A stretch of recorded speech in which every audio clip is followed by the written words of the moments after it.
En libertad, con Jano García. Damas y caballeros, ¿qué tal? ¿Cómo están? Sean bienvenidos a esta noche del 25 de marzo de 2025. Hoy tenemos una noticia que seguramente pase desapercibida y que muchos incluso no den la importancia que realmente tiene, y es esa guerra que aquí ya hemos comentado en numerosas ocasiones, que cada vez es más cercana a ese choque de trenes entre el Tribunal Supremo y el Tribunal Constitucional. ¿Por qué? Porque, como saben ustedes, hablamos mucho de Sánchez, y desgraciadamente la oposición pues tampoco le da la importancia que tiene a un tipo siniestro que, si se hace justicia algún día en este país, debe acabar en la cárcel, que es Conde Pumpido. Porque sin ese Tribunal Constitucional que está al servicio de Pedro Sánchez, muchos de los problemas, muchas de las cuestiones que abordamos, no estaríamos hablando de ellas. La cuestión de la amnistía, es imposible que estuviésemos hablando de esto si no fuese por Conde Pumpido. Es que Pedro Sánchez hoy no estaría en la Moncloa. Es que todas las concesiones que se están otorgando a los secesionistas, si se hacen, es precisamente porque Conde Pumpido y ese Tribunal Constitucional lo tolera. ¿Y la noticia relevante cuál es? Pues bueno, la noticia relevante es, sin duda, que ya saben que la semana pasada lo contamos aquí, que la Audiencia Provincial de Sevilla dijo: oiga, un momento, esto de que venga ahora una sentencia al Constitucional a decirnos que no, que estos son inocentes, lo de los ERE, y no pasa nada, no, vamos a preguntar a Europa. Porque, claro, hoy son los ERE, pero mañana pueden ser el fiscal general del Estado, la mujer del presidente del gobierno, algún ministro, el propio presidente del gobierno. Imagínense, no es exagerado decirlo, un país cuyas sentencias que haga un tribunal llega al Constitucional y dice: a ver, dámela. Esto fuera, venga, indultado, fuera. Se acabó. Como digo, el Tribunal Constitucional, ¿de quién depende? ¿A quién sirve? Y la oposición no dice nada al respecto. Es muy triste. No vamos a manifestarnos. Habría que estar completamente seteando continuamente el Tribunal Constitucional. Pero ni mu. Y de Conde Pumpido tampoco nadie dice nada. Pues nosotros desde aquí, humildemente, pues hacemos lo que podemos para alertar de algo que sin duda es extremadamente peligroso. Y es hacia donde nos vamos deslizando. Ya saben que a España, pues si no es por ese puñado de jueces, pues ya sería, en fin, bueno, quedaría el rey como último obstáculo para Pedro Sánchez. Pero esto es lo que está ocurriendo. Y no se está señalando. Están todos con que los presupuestos, oye, preséntalos, no preséntalos. Que sí. Algunos hoy, muy divertido, decían: claro, es que la Constitución obliga a presentarlos. Y dice: pero todavía, de verdad, en 2025, estamos con la Constitución. ¿Pero qué Constitución? Si luego el que determina si es constitucional o no es Conde Pumpido, que es el mismo que ahora está maniobrando para conseguir asaltar la justicia, como no han podido hacerlo a través de la renovación del Consejo General del Poder Judicial, eliminando a los jueces que no les gusta, pues a ver si por esta vía lo conseguimos. Y luego están los que viene Europa a salvarnos. Europa no nos va a salvar de nada. Sí, puede imponer multas, como le pasó a Polonia, o como, por ejemplo, también ha intentado Netanyahu en Israel. O sea, las cosas como son, ¿eh? Esto de asaltar la justicia, pues en fin, es algo muy propio, independientemente de las ideologías. Pero es extremadamente grave. Y desafortunadamente no le están dando la importancia que tiene. Pero como hay alguien que nos lo va a explicar mucho mejor, y tenemos la suerte de contar con ella, vamos a saludar ya a Guadalupe Sánchez para que nos explique de qué va todo esto. ¿Qué tal, Lupe? ¿Cómo estás? Hola, ¿qué tal, Jano? Pues oye, la semana pasada, como no, ya nos abandonas y no vienes aquí. Bueno. No, Pido perdón, no volverá a ocurrir. son causas justificadas. Sí. Pero acuérdate que la semana pasada hablamos del Constitucional, de lo que había pasado con la Audiencia de Sevilla, y hoy justo hay también otra noticia muy importante relacionada con esto. Entonces, si nos puedes, por favor, dar luz desde la penumbra, Lupe. Sí, efectivamente, la semana pasada comentamos una noticia que aunque para mucha gente no lo sea, era muy importante, en la que se informaba de que la Audiencia Provincial de Sevilla consideraba que el Tribunal Constitucional se podía haber excedido en sus funciones al corregir la sentencia de los seres para evitar básicamente que Griñán entrase en prisión, y que lo que planteaba a las partes era la posibilidad de interponer una cuestión prejudicial para elevar el asunto al Tribunal de Justicia de la Unión Europea y que se pronunciase sobre la posibilidad de que la sentencia del Tribunal Constitucional no respetase el derecho de la Unión Europea, concretamente las directivas en materia de lucha contra la corrupción y el fraude, ¿de acuerdo?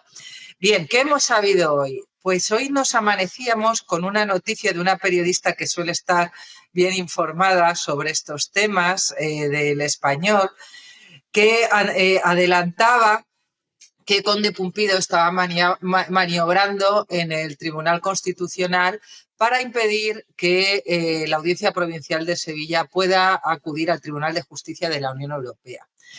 Con el paso de las horas esto se ha confirmado y bueno, hemos sabido de algo que todos nos podíamos imaginar, que es que Pumpido había entrado en berrinche, porque claro, imagínate, unos jueces de pueblo, de provincias, pues cuestionando nada menos una sentencia del Tribunal Constitucional ante la justicia europea, y que incluso se ha publicado que habría solicitado un informe a los letrados con un planteamiento que, en mi opinión, es demencial y que voy a ver si consigo explicar para que todo el mundo me pueda seguir, ¿de acuerdo? Una de las cosas buenas, tiene varias, pero una de las cosas buenas que tiene la pertenencia a la Unión Europea es que existen tribunales supranacionales, que yo sé que hay mucha gente ahora con esto que estamos todo con la vuelta a la soberanía y tal, pero se trata de tribunales que lo que persiguen es que a nivel nacional se respeten las normas básicas del Estado de Derecho, sobre el que se cimenta la construcción de la Unión Europea. Entonces, dentro de ese tratado fundacional, ahora se llama Tratado de Funcionamiento de la Unión Europea, se contempla una facultad de todos los jueces nacionales. Cualquier juez de cualquier Estado miembro, si considera que una resolución puede resultar contraria a una ley, puede resultar contraria al derecho de la Unión Europea, puede plantear lo que se llama una cuestión prejudicial al Tribunal de Justicia de la Unión Europea, que es ese tribunal supranacional. Es un tribunal que, por cierto, ya ha reiterado en numerosas ocasiones que prevalece el derecho europeo sobre el derecho nacional. Eso es un pronunciamiento que ya tenemos e incluso recordemos algo de lo que ya he hablado alguna que otra vez, que es que los tribunales nacionales no tienen obligación de cumplir sentencias que emanen de tribunales superiores si consideran que resultan contrarias al derecho europeo. Las pueden inaplicar en tanto que se resuelve esa cuestión prejudicial.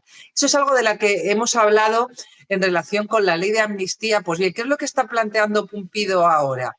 Pumpido lo que quiere es que se considere que el mero planteamiento de esa cuestión prejudicial ante el Tribunal de Justicia de la Unión Europea pueda reputarse un incumplimiento de las resoluciones del Tribunal Constitucional, es decir, que sería contrario a lo que establece el artículo 92 de la Ley Orgánica del Tribunal Constitucional, que habla del incumplimiento de las sentencias que emanan del Tribunal Constitucional. Es decir, lo que básicamente pretende Pumpido, creo, es decir que el artículo del Tratado de Funcionamiento de la Unión Europea que regula las cuestiones prejudiciales resulta contrario a una norma de derecho nacional y que, emulando una sentencia de no hace demasiado del Tribunal Constitucional alemán, no sé si te suena, que se negó a aplicar una norma del Banco Europeo para la compra de deuda, una sentencia en la que dijo que cuando que cuando una norma europea se excede en sus competencias prevalece el derecho nacional, concretamente el derecho nacional constitucional, pues parece que Pumpido pretende ir por ahí. Es decir, lo que pretende es decir, bueno, sí, esto de la cuestión prejudicial aplica para todos los tribunales menos para el Tribunal Constitucional. Las sentencias del Tribunal Constitucional tienen que cumplirse.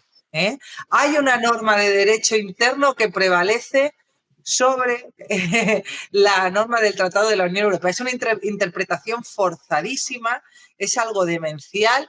Yo en un escenario razonable ni siquiera plantearía esta posible interpretación forzada que estaría haciendo Pumpido, pero es que, bueno, es que estamos en una deriva que yo ya no es que descarte, Jano, que si esto prospera y Pumpido sigue ese camino, nos vaya a empurar, entre comillas, la Unión Europea y nos imponga el pago de una multa muy cuantiosa, porque esto es algo que ya ha pasado antes. Yo es que ya planteo que se puede abrir ese escenario del que ya hemos comentado tú y yo aquí, de que acabe algún magistrado del Tribunal Constitucional encausado por prevaricación. Es que parece que es lo que se está buscando, un choque entre órganos constitucionales.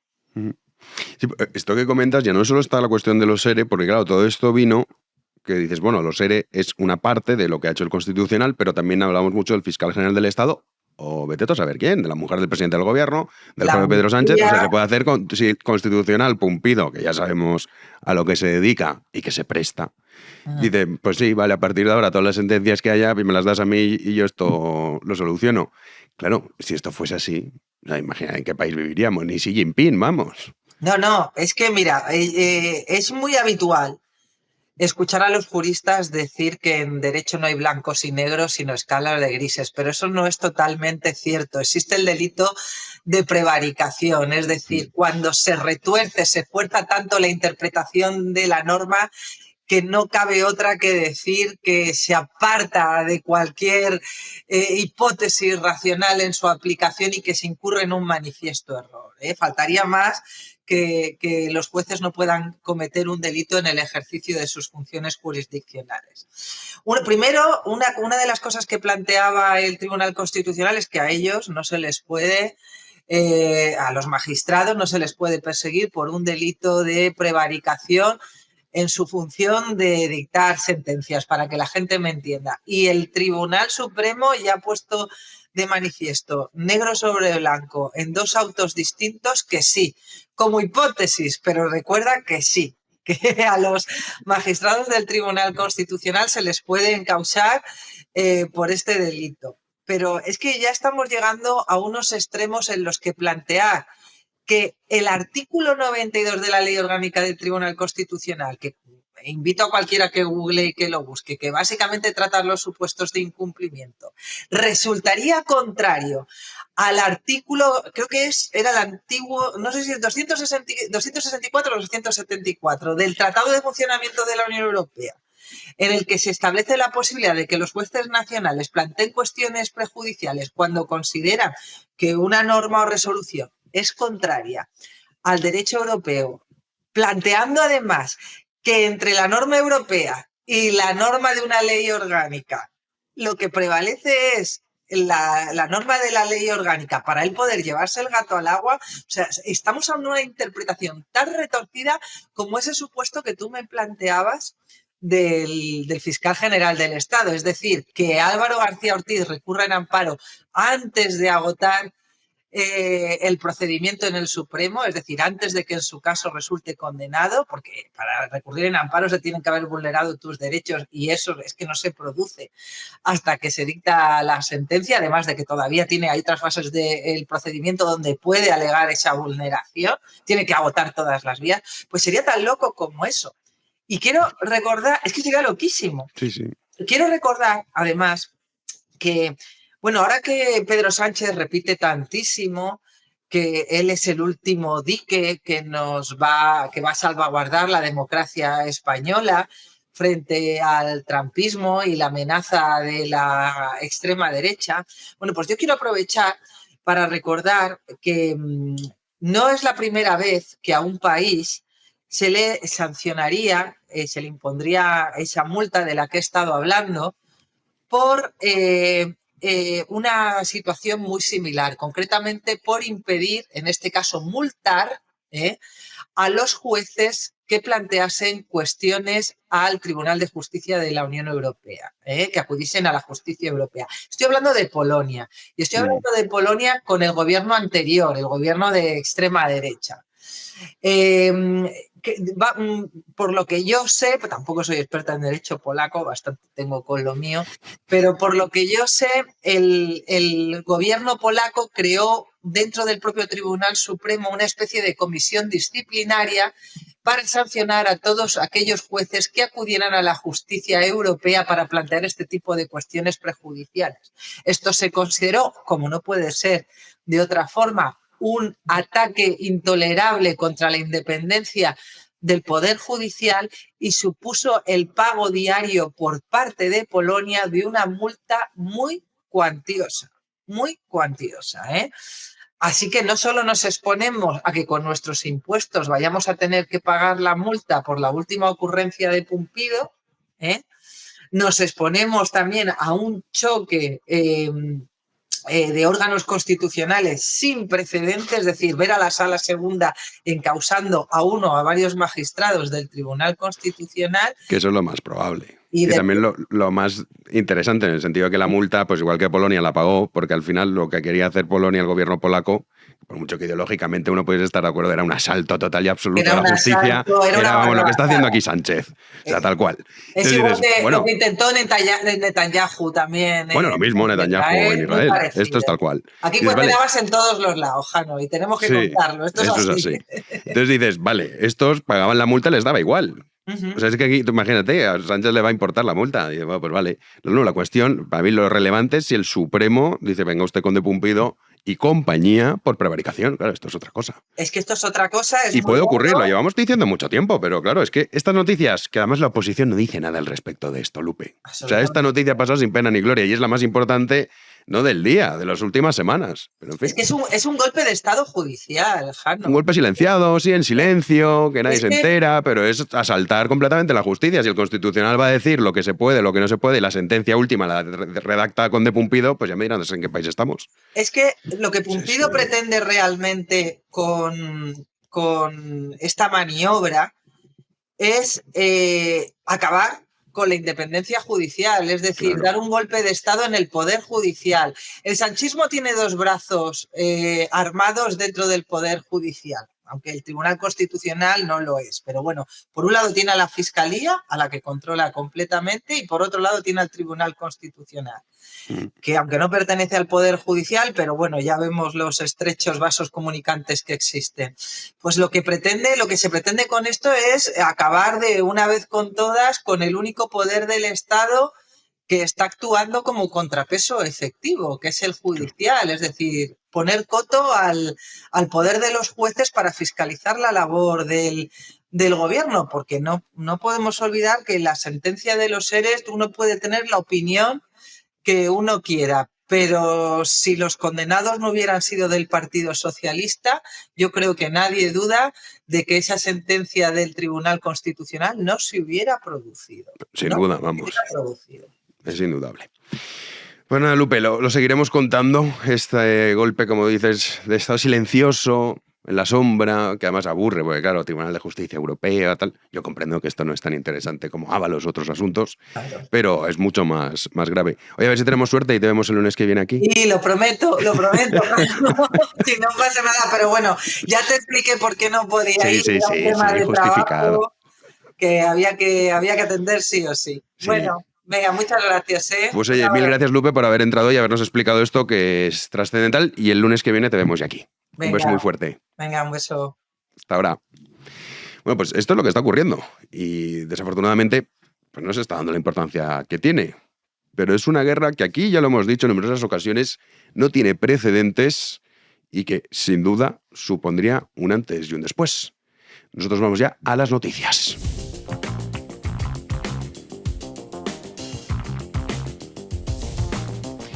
Recibimos un día más a Juan Andrés Ruber. ¿Qué tal? ¿Qué tal, Jano? Muy buenas noches. Aquí estoy sorteando los virus que están campando por sus anchas. Aquí, Estamos todos malos.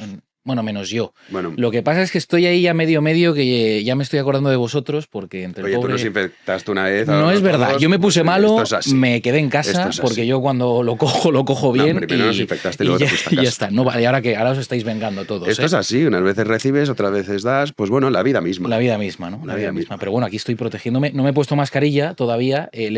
Tengo pendiente preguntarle a Fernando Simón si es útil o no al final ponerse en un espacio de trabajo como el nuestro una mascarilla. No lo sé. Tengo que verlo. Mónica García también te puede O asesorar. Mónica García, claro. O si no, preguntar a la comunidad científica. Ah, claro, o a la ciencia, ¿no? A la ciencia también. Ciencia, ¿qué Sí. puedo hacer? A Europa también le puedes ante esto? preguntar. Bueno, Sí, hay mucha gente a la que puedes preguntar. sí, pues, en fin, lo voy a reflexionar a lo largo de la tarde. Eso está bien. Hablando de presupuestos. Claro, es que, oye, ¿cómo no vamos a estar malos? Porque ahora es Mazón, el azote de la izquierda. ¿Quién lo hubiera dicho hace unos meses? Ahora sale el PP Nacional Mm. diciendo estamos contigo. Claro que sí, cerrando filas, porque claro, bueno, por favor, cuéntalo. Sí, lo cuento porque es que es para flipar. Sí, Génova 13 ha decidido darle alas a Carlos Mazón. Feijó, claro. porque Feijó, claro, sí, parecemos sí. Por Mónica García, Génova 13, como Génova. el edificio tuviese... Claro, no, Fuentes de Génova, ¿no? Sí, Que, joder, ¿cuántos sí, fontaneros hay en Génova, no? Sí. Decían. Entonces, pues bueno, digamos que Feijó, el aparato más cercano a Feijó, incluido el líder del PP, pues le han dado alas a Mazón y Mazón se lo está creyendo. O sea, eso es lo llamativo de todo este asunto y pues está presumiendo de que tiene nuevos presupuestos pactados con Vox en la Comunidad Valenciana y hemos vuelto a ver las muestras públicas de apoyo de los populares hace unas semanas. No querían decir absolutamente nada de Mazón y hemos visto, por ejemplo, a Elías Bendodo, que es del núcleo duro de Génova, del entorno cercano de Feijó, pues respaldando al presidente de la Generalitat Valenciana. Sacaba pecho Mazón por haber logrado pactar esos presupuestos, como decimos, en la Comunidad Valenciana con los de Abascal y que Pedro Sánchez no era nadie para reprocharle nada cuando él no hace lo propio, es decir, que él no saque adelante los presupuestos. Incluso le animaba Mazón a Sánchez a que viniera a Valencia. Le escuchamos. ¿Habrá algo más importante que los presupuestos de la reconstrucción en la Comunidad Valenciana? Allí están presentados. Hemos cumplido con nuestra obligación. Estará en Moncloa, porque aquí no está. Aquí no viene. No viene a Castellón, no viene a Alicante y no viene a Valencia. No viene. Yo le voy a invitar a venir.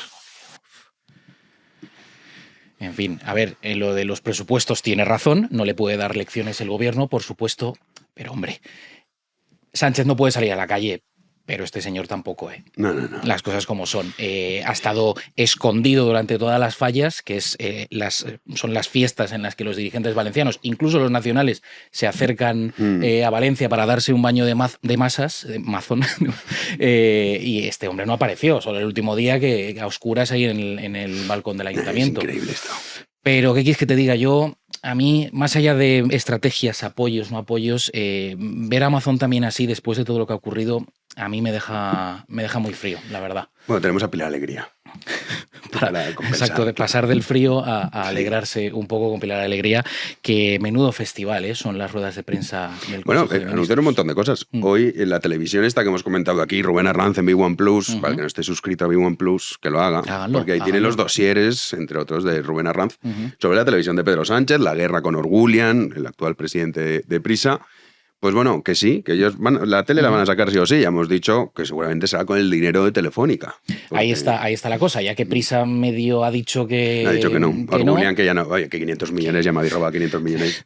Pero yo creo que ya está bien. Ya es mucho pedir, ¿no? Pero bueno, ahí queda la duda de lo que pueda pasar en el futuro, porque también esto, Jano, en unos meses puede cambiar. Pero bueno, el gobierno ha aprovechado, como decimos, el Consejo de Ministros para reorganizar la televisión digital para colocar su futuro canal. El gobierno avanza en ese plan para poner en marcha el nuevo canal de televisión a la espera de encontrar pues, a quien quiera pagarlo. Aprobado este martes el Plan Técnico Nacional de la Televisión Digital Terrestre, la TDT, paso previo para sacar a concurso incluso la nueva licencia. La clave es quién va finalmente acabar mostrando este interés en la gestión después de que, como ha dicho Jano, pues el grupo Prisa declinara optar a hacerse con él. A día de hoy consideran que supondrá unos costes elevados y una rentabilidad como poco incierta. Desde Moncloa lo venden como un avance para mejorar las prestaciones de la televisión digital, que eso es verdad, pero claro, con ese hueco, con esa nueva licencia para un nuevo canal de televisión. Lo ha contado la portavoz de Moncloa, Pilar Alegría, como decimos en esa rueda de prensa posterior al Consejo de Ministros. La escuchamos. Un plan, quiero también trasladarle a todos ustedes, que ha sido debatido y consensuado con el sector ya desde junio del año pasado. Además, en estos momentos, la práctica totalidad de todos los países europeos emiten ya en esta nueva tecnología que supone, sobre todo, dar una mayor calidad para la ciudadanía. Siempre pensando en la ciudadanía. Hombre, por supuesto, por supuesto. Otro ente también maravilloso, ¿eh? Sí, Cuando dicen, no, la ciencia, tal, la ciudadanía, Europa. Oiga, ¿quién es la ciudadanía? Porque a mí no me queda claro. Cuando dicen mayoría social, digo, la mayoría social que te crees tú, ¿no? Porque no siempre es la que concuerda con la realidad. Pero aquí tenemos al gobierno entreteniéndonos con esto. Tendremos ahí, ¿cómo se llamará? ¿La séptima? La séptima, no, la séptima. Querían llamarla la séptima, no sé, a lo mejor cambiar el nombre, pero la idea original es la séptima. ¿no? Bueno, así pues que con veremos qué sale en los próximos meses. Lo contaremos. Tenemos show en el Ayuntamiento de Madrid, las residencias. No podía faltar. Sí. Más Madrid tenía que hacer su performance habitual y bueno, es el primer pleno en el Ayuntamiento después de que Martínez Almeida, el alcalde de Madrid, pues rompiera relaciones con el Partido Socialista después de unas desafortunadas declaraciones de Reyes Maroto, donde imputó al gobierno de Isabel Díaz Ayuso el asesinato de estas personas en las residencias de ancianos. Bueno, los concejales de Más Madrid han aparecido vestidos con una camiseta que llevaba impresa esa cifra de fallecidos en las residencias que esgrime la izquierda, 7.291, un gesto que se produce, como digo, en el primer pleno después de esas palabras de Maroto. Y el alcalde de Madrid, José Luis Martínez Almeida, pues subía a la tribuna para recordarle unos pequeños detalles a Rita Maestre de la pandemia que quizá la izquierda haya olvidado. Vamos a escuchar al alcalde de Madrid. Vamos a hablar de la pandemia. Y yo le voy a decir, señora Maestre, ¿cuántas vidas se hubieran salvado en España si usted no se hubiera empeñado en ir a la manifestación del 8 de marzo? ¿Cuántas vidas se hubieran salvado en España si las ministras del gobierno de Sánchez, en vez de llevar guantes, hubieran advertido a las mujeres que no fueran a esa manifestación? ¿Cuántas vidas se hubieran salvado en España si el señor Sánchez, cuando veía los camiones del ejército italiano recoger cadáveres, hubiera cerrado el aeropuerto de Barajas? Bueno, pues razón no le falta. No, desde luego, tiene toda la razón del mundo. Nos va la vida en ello, decía Carmen Calvo. Sí, bueno, literalmente. Días antes. Y literalmente sí, fue así. Ahí, pues mira, dijo una verdad. Lo que nos puede ir la vida, que quién sabe, Europa ha preparado un plan. Es que esto parece de coña, pero esto es en serio. Lo peor es que esto es en serio. Mira, Jano, o sea, para que te das cuenta de la grandeza de la humanidad. Para que luego digan que la vieja Europa, que encarna unos valores que ya han desaparecido por completo, no se preocupa por la situación internacional. No, sí. Este plan, esto no es coña. Pues uno puede decir, oye, esto es una broma que nos estáis contando. No. Lo van a presentar este miércoles, sí, la Comisión Europea. Va a pedir a los hogares, Bruselas, de toda la Unión Europea, a todos esos países pertenecientes a la Unión Europea, que almacenen víveres y productos esenciales por si estalla una guerra próxima. El plan propone que las familias mantengan una reserva de elementos esenciales para ser autosuficientes al menos durante un periodo de 72 horas. Más allá de esas 72 horas, pues ya usted se las tiene que apañar como buenamente pueda. En caso de una emergencia grave, hablamos en caso de guerra, como decimos, pandemias, ciberataques o, esto es muy interesante, consecuencias de la crisis climática.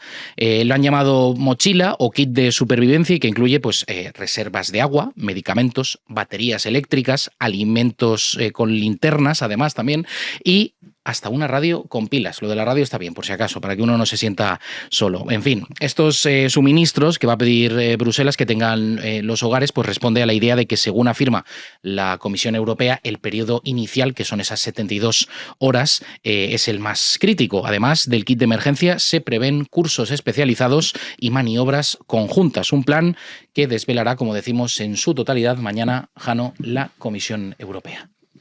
Pues ya está. Yo hoy duermo mucho más tranquilo. ¿Has hecho ya tu acopio de provisiones o no? No, mi acopio de provisiones sería un billete de avión a Vietnam o un sitio así más decente que esta Europa. Bien lejos de aquí. Sin duda. Pero por el que pudiera tener algún tipo de temor, es que ya no hay nada más que temer. Ya está, valga la que es el redundancia. kit. No, claro. O sea, Es el que- que Estados Yo he Unidos- hecho en falta el punto violeta. Ah, bueno, claro. O sea, y a mí se me queda corto esto. Ya. Si hubiesen puesto punto violeta, libre de riesgos, abusos, de bombas. Claro. Yo creo que lo suyo sería en las plazas pintar, bueno, si no quieren violeta, pues que pongan otro color. Ujú. No sé, ¿cuál es el color de la paz? El blanco, ¿no es? El blanco, sí. Ya, pero con blanco, bueno, Un no sé. poco... Pues que pinten ahí un circulito y tú te metes ahí libre de bombas. En Espacio medio- libre de bombas. Ah, en medio de las trincheras y refugios, mientras Sí. están ahí... Yo he hecho en falta esto. Pues bueno, es una medida que le podemos proponer a Ursula von der Leyen, que Sí. seguro que está, vamos, más que Sí, de sí. acuerdo, ¿no? Hombre, Porque, que menos. no, claro, en tiempo de guerra eso Y es- alguna ley para proteger a los ponis. es esencial. Ah, bueno, claro, los ponis, tiempo cierto, de guerra, claro. cierto. Como medio de transporte, claro, Sí. que ya los coches Oye, eléctricos... ¿sabes que hay gente que la Segunda Guerra Mundial lo que la alarma es la cantidad de caballos que murió? O en la primera. Dice, ¿murieron? Ya, bueno, a ver, sí. Qué monos son los caballitos, a mí me gustan mucho. Pero Claro. me impresionan más las cifras de seres humanos. Exacto, sí. 50, En 60 fin. millones, en fin, que cosas que no se tienen demasiado en Sí, cuenta. nada, eso es una cosa, un detalle. Como en pandemia. Los delfines vuelven a los puertos. Pues mira, el delfín. Pues ya está, oye. Apañado. Menos mal, apañado. Pues así estamos. Así estamos. Joder, bueno. Kit de supervivencia. Pues vale, ya lo saben ustedes. A ponerse las pilas. Nos vamos a la tertulia. Damos ya la bienvenida a nuestro querido Pedro Insua. ¿Qué tal? Muy bien, aquí el único sano que hay en este lugar. Sí, Ahora mismo. ahora mismo estamos Soy en... hiperbóreo, soy del norte. Y eso se nota. Aunque es un poquito del sur, porque soy dentro del norte del sur de Vigo. Entonces, bueno, a veces tengo mis cosas, mis debilidades. Pero no Por estás ser un poco aguantando eso. estoicamente. Sí. Vamos, que estoy perfectamente de salud. Es que los gallegos sois Sí. robustos. No, exactamente. Del norte. Somos hombres del norte. Sí. Nosotros del Mediterráneo, Juanín y yo. Bueno, la raza inferior siempre tiene. Claro, esas tiene cosas. estas Oye, pero tener el Mediterráneo al frente es una maravilla, ¿eh? mucho mejor. Vale, No, toda nuestra cultura está ahí. Sí, O sea, sí. Mediterráneo. que sí, el Atlántico muy chulo, Finisterre y tal. Pero yo me quedo con el Mediterráneo. El Pazos del Sur, que decía Ortega y Gasset, y lo decía con desprecio, que tiene algo que Ortega y Gasset dijera esas cosas. Pero bueno, se creyó un poco el mito de la raza germánica Ortega. Sí, eso es el único debilidad que yo veo a Ortega. Sí, sí. Joder, pero es que fue fuerte, ¿eh? Porque falta de sangre goda, le faltó. La invertebración de España, la clave que ve Ortega es que le falta sangre goda, que estaban borrachos de romanidad los, Muy absurdo los, esta tesis. hispanos. A mí es lo único, bueno, Y para alguna nosotros, cosilla ¿no? más, pero así Sí, trascendente de Ortega es En esto. España invertebrada, 1920, estaba ahí ya con todas las ideas de revoloteando las ideas. Pues, Hombre, el análisis que hace es muy bueno. Lo que pasa es que, digamos, la conclusión, pues no. Sí. Estudió en La falta Alemania. de élites, falta de élites porque no hubo una raza germánica que pensase el espíritu español. Así lo dice. Y que sería una pena, y aquí discute con Unamuno y Ortega, tiene una polémica tremenda, porque Unamuno dice africanos, pues yo quiero ser africano. Algún día diremos con orgullo, dice Europa. Unamuno, dice Europa empieza en los Pirineos. Pero con orgullo. Saludamos a otro hombre del norte, Pedro Lecanda. Muy bien, yo estoy estupendamente, a diferencia Ah, sí. de las blandas gentes del mar Mediterráneo. Exacto. Anda. O sea, cansado, pero no estoy enfermo. Bueno, Gon está pocho. Y que Gon, que es un hombre robusto. Es verdad que de Toledo, claro. Visigótico, además. Yo vengo con la voz cascada, un poco como el Lemmy, maldita sea, pero contra la anti-España caña, hoy, mañana y los días que sigan a mañana, que ya está bien. Estemos bien o mal. Y a Ortega y Gasset hay que cantarle las 40 en esto, En eso sí. porque son los germanos godos los que acaban generando un sistema de guerras civiles constantes entre ellos por hacerse con el trono de Toledo. Y ese modelo de guerra fratricida es germano, no romano. La monarquía electa, claro. El modelo en el cual son incapaces de hacer un Estado sólido, o solo momentáneamente son capaces de hacer un Estado sólido, eso es herencia del linaje germano, no de la tradición romana. Sí, sí, Se ve que Ortega no estudió bien qué les pasaba a los pueblos bárbaros cuando desbordan la frontera de Roma y propician la caída del imperio. Por otro lado, tengo aquí, ha salido mi tercera edición del Poder del Mito. Ole, ole. Tercera ahí, edición. bueno. Bueno, ahí pues está. esto que sirva para Enhorabuena. decir, apuntaros, maldita sea. La cámara es esa, Gon. Este domingo, en Toledo, tenemos unas jornadas sobre mitos y leyendas alrededor del vampiro, de la figura del vampiro. Su papel en el mito, en la leyenda, en el cine, en la literatura y en el rock and roll. Esto Así que, oye, es es una pasada. Paseos Toledo Mágico. Paseostoledomágico.es, ahí lo van a ver. Ahí el para que mito la del gente- vampiro. ¿Por qué el mito del vampiro?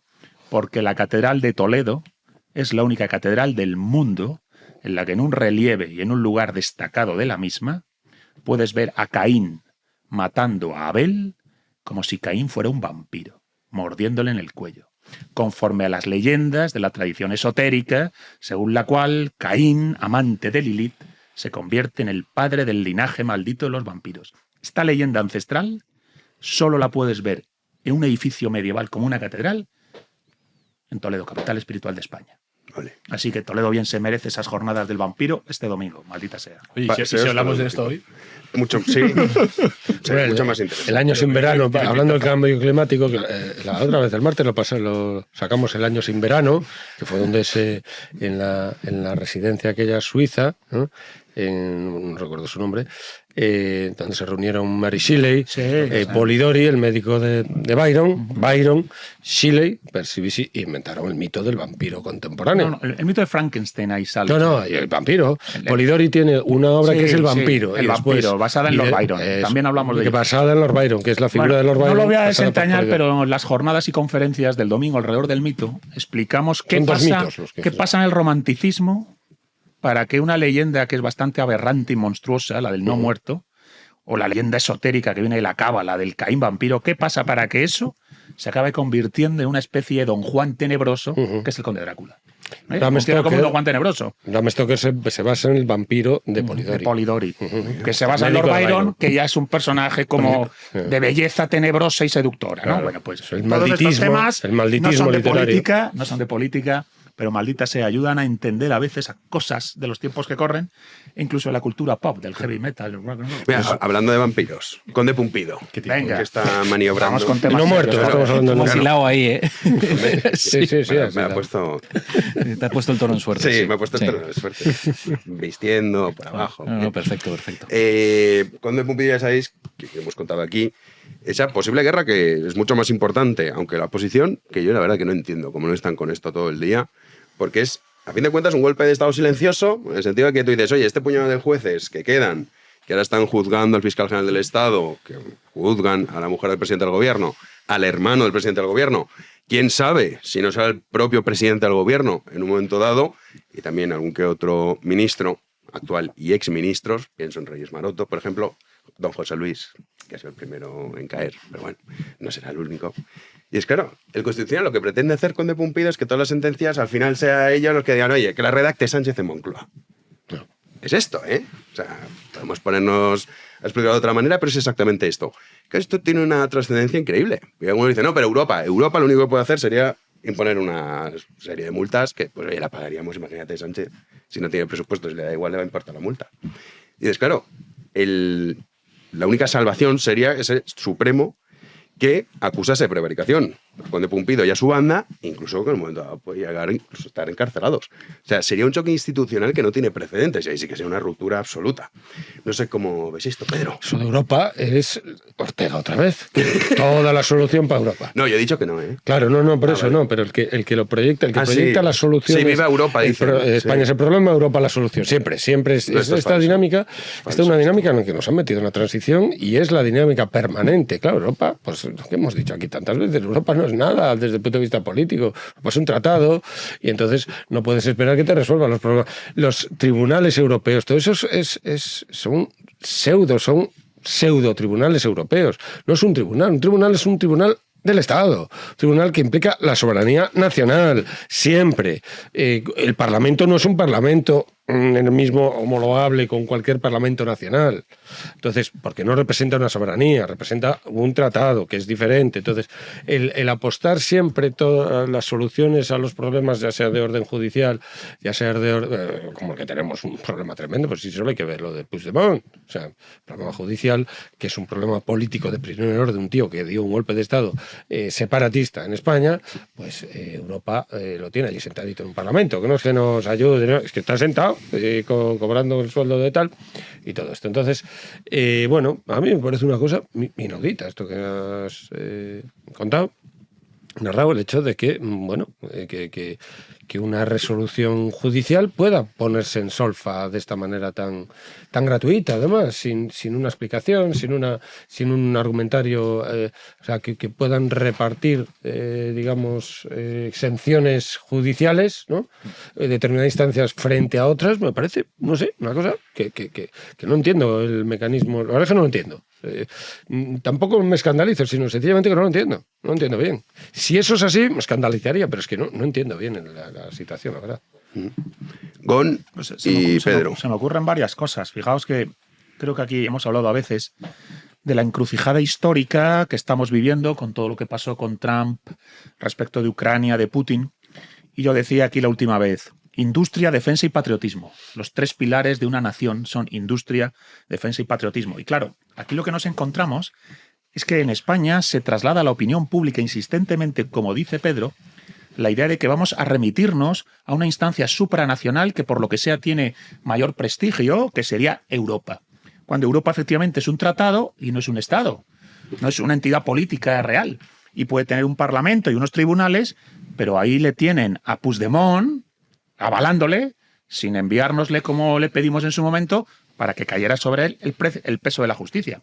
Claro que esto ocurre en una España en la que gobierna un tipo, Sánchez, que nos está trasladando, ¿no?, a través de su legislatura, que aquí no se va a aprobar nada en el Parlamento, en el Congreso de los Diputados, sin pasar previamente por el peaje que pone el responsable de la mayor crisis institucional que ha tenido nuestro país en época reciente, Puigdemont. Es decir, sistemáticamente Sánchez nos somete a esta humillación. Una humillación que es avalada por esa Europa que no nos manda a Puigdemont. Con lo cual, si hemos dicho que los tiempos que corren anuncian el mundo multipolar, Trump se quita de en medio y le dice a Europa, tenéis que espabilar. Y en este escenario, en lugar de hacer industria, defensa y patriotismo, nos encontramos con el conde Pumpido, que daría la impresión de que está corrompiendo los mecanismos de la justicia española para salvar los márgenes de la sanchosfera y el sanchismo, y al mismo tiempo una apelación a Europa que en realidad no podemos contar con ella. Lo hemos dicho muchas veces, si nos dejaron tirados con Puigdemont, nos van a dejar tirados siempre que convenga. Porque España, al fin y al cabo, es convidado de piedra de un proyecto en el que no tiene soberanía. Es decir, dicen que es soberanía compartida, ¿verdad? Lo definen así. Bien, no, en realidad es delegada hasta el punto de quedar emasculado políticamente toda vez que te trasladas, no sé si me estoy explicando, sí, a la emasculación. Emasculado, capao sí. Políticamente toda vez que te trasladas para allá. Entonces, para mí todo esto son, bueno, pues pistas de la situación de encrucijada histórica, efectivamente, de una España, yo creo que en estado de descomposición por culpa del sanchismo y la sanchosfera.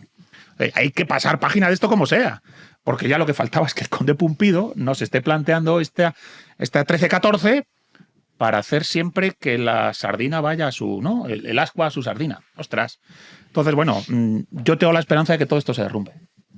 Es decir, al fin y al cabo, no sé cuánto le quedará al sanchismo y lo que venga tendrá que laminar todo esto que estamos viviendo, pero para cuando termine y se estudie por parte de los historiadores y los analistas, creo que será la época más disfuncional que hayamos tenido de democracia. Eso decía, y perdona Pedro, se decía el zapaterismo, y vino algo peor. Vino algo peor que el zapaterismo. No tiene por qué acabar, puede acabar esto con España perfectamente. Sí, es que ese es el tema. Ya, se podría cargarse el país. Yo también opino como Gon, digo, hombre, el refrán español, ¿no? No es más que dure 100 años, ¿es? Pues dices, vale, pero al final llega un punto que, sobre todo, a mí lo que me preocupa es la sociedad en la que vivimos, que no le importa absolutamente nada. Nada. O sea, la noticia de hoy de Conde Pumpido, que lo que está solicitando, lo que pretende hacer, debería ser un escándalo mayúsculo, pero es que, te digo, ni siquiera los líderes de la oposición han dicho nada al respecto. Nada. Digo, oye, macho, que vale, que yo comprendo que los presupuestos, que no sé qué, lo que tú quieras, pero es que sin esto, o sea, tú imagínate que este asalto que pretenden hacer lo consiguen, las sentencias las va a escribir Sánchez en la Moncloa. Y tú te vas a quedar mirando. Esto nos retrata, como digo, el estado de inanidad, de corrupción ideológica, no sé, de disfuncionalidad de la vida política. Es que este es el punto. Es decir, todo pasa porque sea previamente aprobado por Puigdemont. Ya es la humillación, es esa, ¿eh? El responsable máximo de la crisis institucional del procés es el que pone peaje al gobierno de España a la hora de proyectar sus políticas en esta legislatura. El presidente es el mismo que no tiene presupuesto, y lo sabemos, y decía a Rajoy, sin presupuesto tienes que convocar elecciones. Desde el 2022 me parece que estamos sin presupuesto, ¿verdad? También decía que no se podía pasar sin hacer todos los años el debate del Estado de la Nación. Creo que llevamos 7 años o 6 años sin debate del Estado de la Nación. Es decir, Sánchez puede decir una cosa y la contraria y no pasa nada. No. No pasa absolutamente nada. Entonces, bueno, pues ojalá esta corrupción simplemente se derrumba y llega otra cosa, o hay un riesgo de que arrastre y que nos argentinicemos y vayamos entrando en un proceso, no sé, de Estado semifallido. Pues ojalá no, pero no hay que descartarlo. Pedro. Sí, bueno, yo recogiendo esto último que decías, claro, yo creo que un régimen siempre se pudre por sus principios, ¿no? O sea, que cuando las ideas y las creencias se emponzoñan, las instituciones van detrás, ¿no? Y para ver lo que estamos viendo en España, antes tenía que haber una corrupción, una corrosión, que este gobierno está acelerando, ¿no? Pero que tiene que ser previa, necesariamente, ¿no? Y que se están dando en ella. Yo también creo que una cosa es que acabe el sanchismo o el gobierno de Pedro Sánchez, otra cosa es que acaben la cultura política o las razones que llevaron a que tuviera lugar, ¿no? Y eso probablemente siga después de Pedro Sánchez, ¿no? Como está lo de Europa y lo del Constitucional, una palabra sobre el Constitucional y otra sobre Europa. Sobre el Constitucional, claro, o sea, el Tribunal Constitucional es, por definición, un tribunal jurídico-político, es decir, a diferencia de un tribunal ordinario, ¿no? Del orden jurisdiccional, por la manera en que se eligen incluso sus magistrados, es un órgano que está pensado para reflejar más o menos pues, de manera pluralista, ¿no? Unos equilibrios políticos. También está en su origen también pensados para proteger a las minorías de los acuerdos mayoritarios, etcétera. Pero es un tribunal jurídico-político que tiene la interpretación auténtica del texto constitucional. Y el texto constitucional es la norma suprema del ordenamiento jurídico.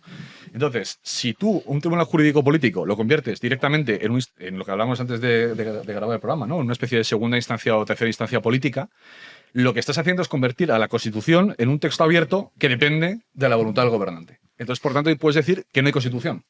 Que no hay Constitución. O sea, no es que esté interpretando la Constitución, es que la Constitución es lo que ellos interpretan. Corrompes el sistema. Claro, entonces ahí el sistema se corrompe por ese lado, ¿no?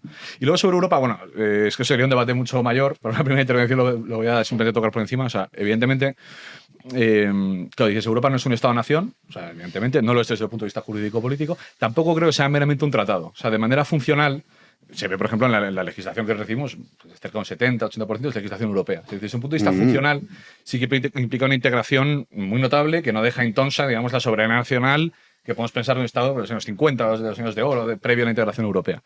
Entonces, claro, yo no diría que Europa es meramente un tratado, o sea, creo que va mucho más allá. Lo que sí que advierto que hay un riesgo es en la idea que la apuntabas antes de Europa como una especie de salvación de ti mismo. Es decir, que yo, o sea, más allá del debate que sería mucho más amplio sobre lo bueno o lo malo de estar en Europa, hay una cierta mentalidad de mucha gente que quiere olvidar en Europa que somos españoles o que tenemos una responsabilidad patria. Es decir, que esto que está pasando, que estamos viendo con Conde Pumpido, por ejemplo, en el caso de los ERE, que lo hemos pasado por alto, pero es un caso de corrupción que si se explicara detenidamente, espectacular. Si se explicara detenidamente, es tan moralmente repugnante. Que encima que sea con este caso. Es que este caso yo creo que se ha explicado demasiado poco. Habría que explicar mejor este caso. Ya digo, esto es un problema que tenemos que arreglar nosotros, que está bien, y ojo, si Europa puede hacer algo en esto, habrá que recurrir a Europa, pero que tenemos que pensar primero que estamos haciendo mal nosotros, como españoles, en todo esto, porque una parte de culpa será nuestra, es más, la culpa, parte de la responsabilidad será nuestra, ¿no? Sí, hay una dejación de funciones tremenda en el sentido de, no, Europa. Oiga, ¿cómo que Europa? O sea, para empezar, ¿por qué manifestaciones en Ferraz? ¿Qué Ferraz? Al Tribunal Constitucional. O sea, rodear el Tribunal Constitucional, decir, oiga, pero ¿cómo voy a ser yo partícipe de lo que están ustedes haciendo? Conde Pumpido es un tipo que va por la calle y no pasa nada, que nadie sabe quién es. Que sin Conde Pumpido hoy Sánchez no está en Moncloa, porque todas estas concesiones que se están dando, la amnistía, que digamos que es la guinda del pastel, no es la única. Oye, la amnistía, ¿por qué se hace? Que participó Conde Pumpido en la redacción de la misma. Es que es alucinante, macho. Dices, si no está Conde Pumpido, que se dice muy poco, Sánchez no está. Y todas las cuestiones que estamos hablando no serían tema.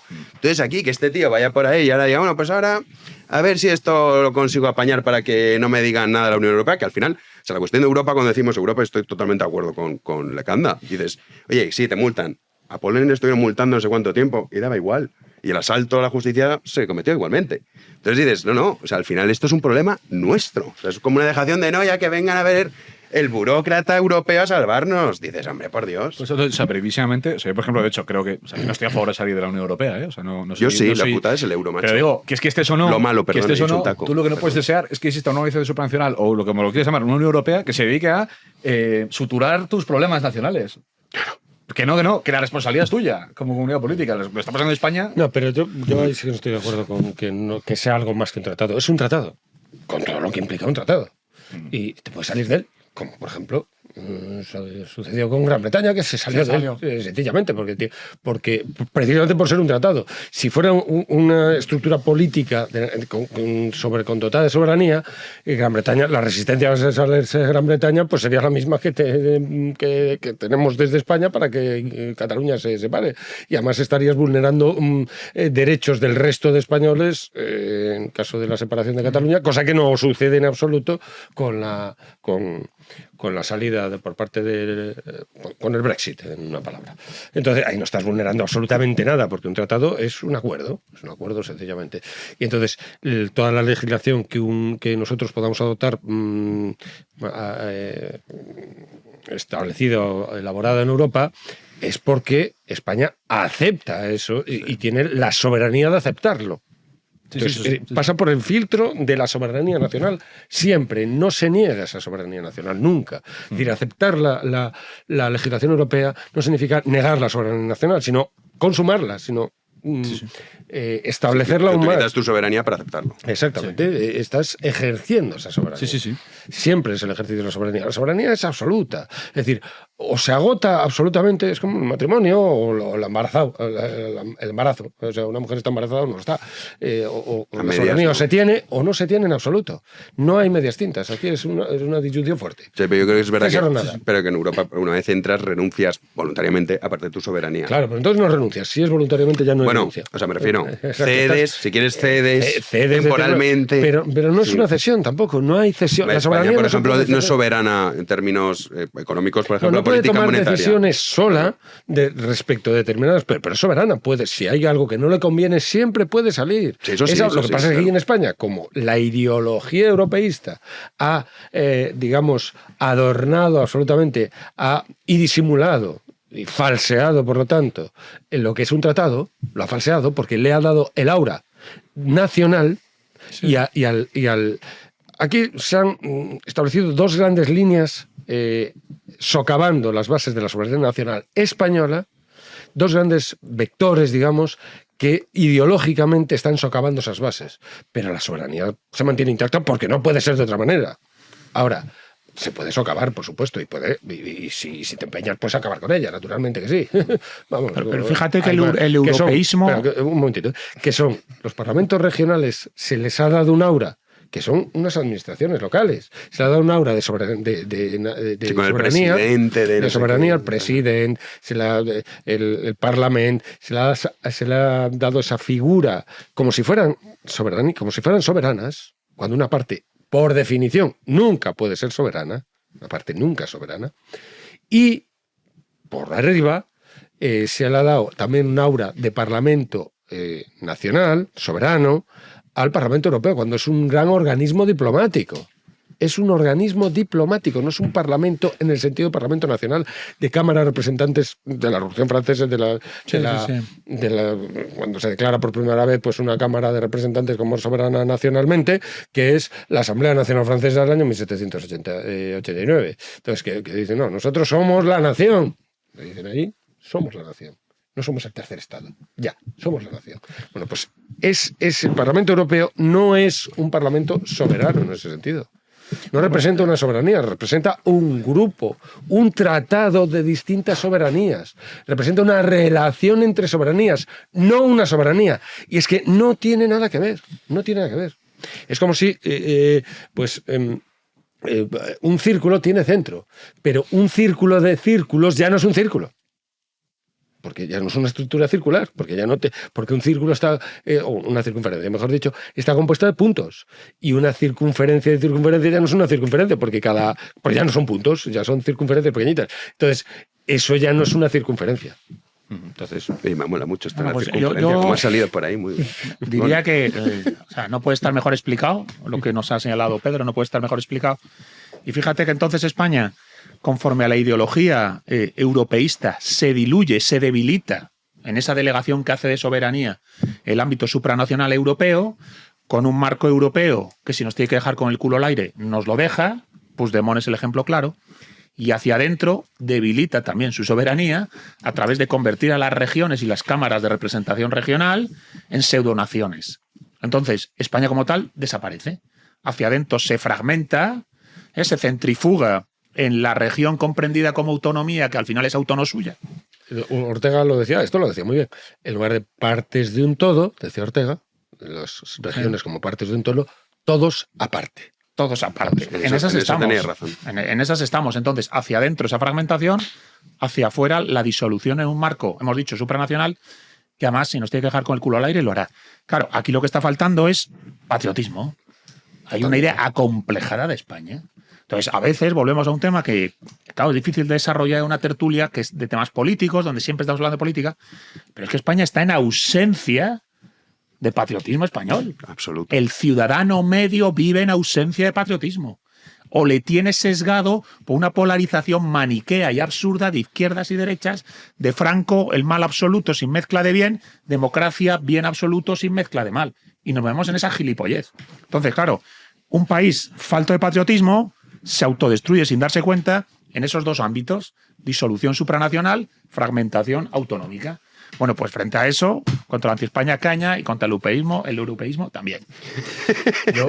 A mí no me convence el europeísmo, pero entiendo. Sí, yo tengo que reprimir la tentación de hablar directamente de la soberanía. O sea, voy a intentar. Se voy a decir una cosa apoyando lo que ha dicho Gonzalo. Estás oprimido ahora mismo.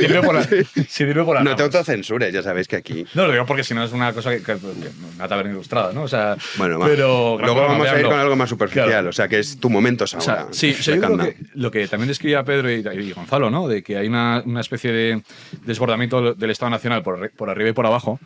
O sea, eso más o menos es un proceso que ocurre en casi todas las naciones occidentales. Una cosa que se asocia a la globalización, a la construcción de la globalización. Sí, pero algunas son más iguales que otras. Claro, entonces, ahí está el tema. Que, por un lado, o sea, a mí me parece, de hecho, o sea, la soberanía que decías tú, la voluntad general o como un poder indivisible, absoluto y perpetuo, a mí me parece que es otra ficción. O sea, absolutamente. No lo es en absoluto. Pero yo lo que quiero decir es que entrar en Europa, cuando dices tú, la soberanía es todo nada, o sea, es eso no nada. Y la lógica y la explicación lógica la comparto totalmente. Pero en esa recolocación, en esa nueva relación de soberanías también muta su contenido. Es decir, que muchas veces cuando pensamos en soberanía, que desde el punto de vista lógico es perfectamente de acuerdo, pensamos en un margen de soberanía que un Estado nacional moderno no tiene ya. O sea, es así de sencillo. Entonces, esto lleva a mucha gente a pensar que el estar en Europa abre un proceso de desnacionalización muy fuerte y demás. Y yo sigo considerando que hay mucho específicamente español entre los problemas de construcción nacional que tiene España. Es decir, que cuando la gente ve en Europa el marco donde esos problemas se van a evaporar, o sea, es porque antes tú tienes una concepción problemática de tu propia construcción nacional, de tu propio ser nacional. Esto sí que sería otro tema, pero que yo creo que no es del todo injustificada. Sí, pero no porque sea problemático el concepto de soberanía. El concepto de soberanía es clarísimo, sí, como es nítido. Sí, pero... Es nítido. Sí. Y además, en sentido contemporáneo, es más nítido que nunca. Es decir, el poder del Estado, por ejemplo, a través de la soberanía nacional, pues una de las cosas, uno de los atributos de la soberanía, tal como lo ha definido Bodino y tal, pero bueno, porque es real, que es los tributos. Sí. Es decir, tú dices, no, ahora está más debilitado por la globalización. Ahora está más fuerte que nunca el Estado-Nación. Ahora hay más naciones que nunca. Sí. Eso, digamos, desde el punto de vista en la contemporaneidad surgieron. Hay más naciones y hay más fronteras que nunca. Sí. Que nunca. Porque hasta el siglo XVIII, finales del XVIII, había 15, 16 soberanías. Sí. Porque el resto del mundo eran colonias, fragmentos, partes, sí. Como quieran, ¿no? Dominios, la especificación que se quiera de esas 16 soberanías. Ahora hay 100 y pico. Sí, 197. Con un área, con un área de influencia muy desigual, pero 100 y pico reconocidas. Entonces, que unas se reconocen a otras, algunas no se reconocen, tal, pero 100 y pico. Más que nunca. Hay más naciones que nunca, hay más kilómetros de frontera que nunca. Sí, claro, que nunca. Y además muy reforzado. Sí. Por ejemplo, el Estado, la instancia estatal, es el que tiene el monopolio del tributo. Eso, en época medieval, la Iglesia tenía el tributo y la nobleza tenía el tributo. Y las que le liaban a los reyes precisamente por eso eran tremendas. Entonces, ahora mismo el Estado, digamos, tiene unos... Y por lo tanto, el concepto de soberanía tiene un poder mucho mayor que en el siglo XVIII o en el siglo que había poderes, digamos, que balanceaban mucho más ese poder del Estado. Temáticamente. Tributos y armas, estoy de acuerdo. Hay más estados numéricamente que nunca, estoy de acuerdo. Pero cuando decía antes que cuando pensamos en soberanía solemos pensar en fases anteriores de estados con mucho más margen de actuación, hay muchos más estados, pero hay pocos que sean lo suficientemente poderosos como para tener planes propios, etc. Y lo que quería decir básicamente es que el problema del patriotismo español no es una cosa porque estamos en Europa, es un problema previo y que tenemos que solucionar nosotros. De acuerdo. Totalmente de acuerdo. Oye, aquí hemos alcanzado un consenso. Sí, no, hombre. Consenso socialdemócrata. España viene del siglo XIX cuando no existía la Unión Europea. claro, vamos, problema. o sea. Vamos, os decía que era vuestro momento de tal. Ahora vamos a rebajar un poco el nivel. Esto es una montaña rusa de emociones. María Jesús Montero. Sí, y Juan Andrés. antes, Jano, por contextualizar que ha salido el tema encima de la mesa, Sánchez solo ha presentado 3 presupuestos y un debate de la Nación en Fíjate. 7 años. Mira, lo que El tú último decías, ¿no? El 22, previo a Sánchez fue en el julio del 22. El último previo a Sánchez fue en el 15. Dejarme que lo Joder, diga, el gobierno porque de Rajoy. yo tengo aquí anotado que cuando Sánchez, en el 2018, ¿no? Creo que es que descabalga a Rajoy, ¿verdad?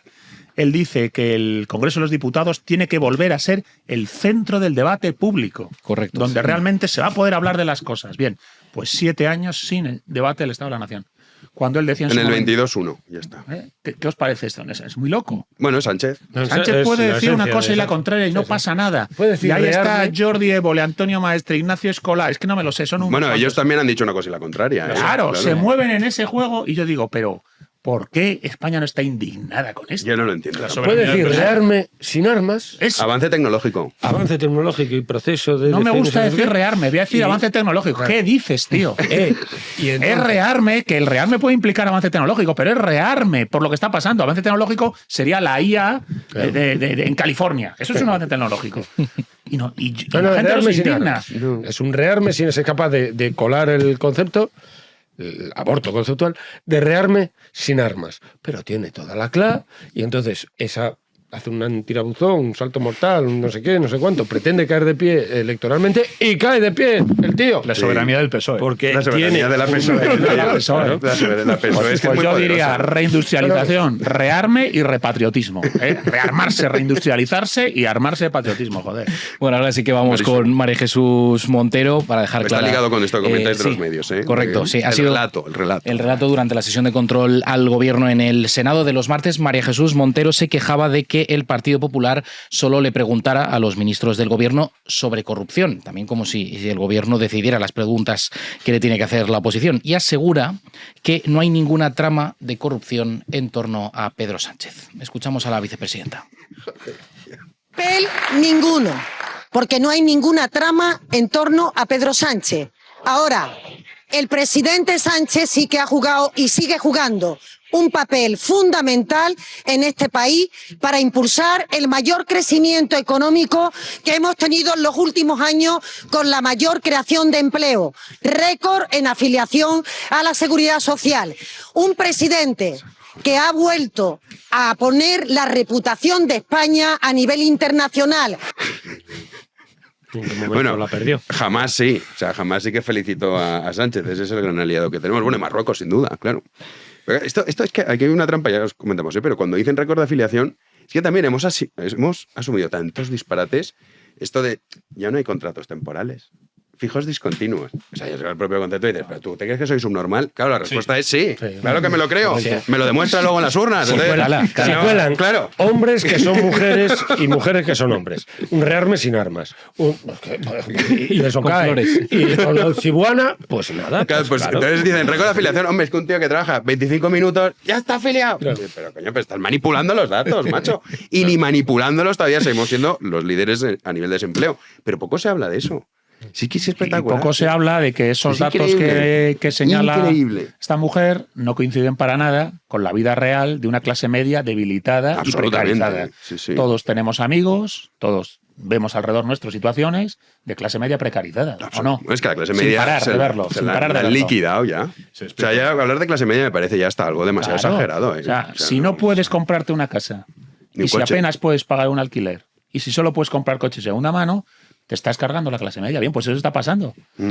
Solo se puede vivir o solo puedes comprar o acceder a una vivienda si vives en algunas cápsulas de ciudades como Zamora, ¿no? Que tiene un precio, Ponferrada, ¿no? Si no, heredar. Pero en el resto es muy complicado. Del 100% de viviendas que de este año que se vendieron, el 15% solo fueron para vivienda primera. El resto fue para grandes inversores. Ahí lo tienes. Y un menos por ciento, un 15% más o menos también para segunda vivienda. Pues eso o sea, hay gente que hay unas diferencias de clase, pero brutales. Pues la clase media desaparece. El gobierno más progresista de la historia ha generado una diferencia, una desigualdad social, pero del copón. Del copón. No, es que siempre Yo estoy en contra de la igualdad social, pero entiendo el punto que para que vertebrar una nación necesitas una clase media. Sí, no es una cuestión ya de estar a favor o en contra de la desigualdad social, es que si somos patriotas necesitamos una clase media súper muscular. Y no puedan tener una casa para formar una familia y que además pagar la casa no arruine los sueldos que entran en la una casa. república de Luego, si Platón, quieres que haya un tío con el Lamborghini que haga lo que le dé la gana. Eso. A mí eso me da igual. No, pero la puedes clase media tiene que tener músculo para existir.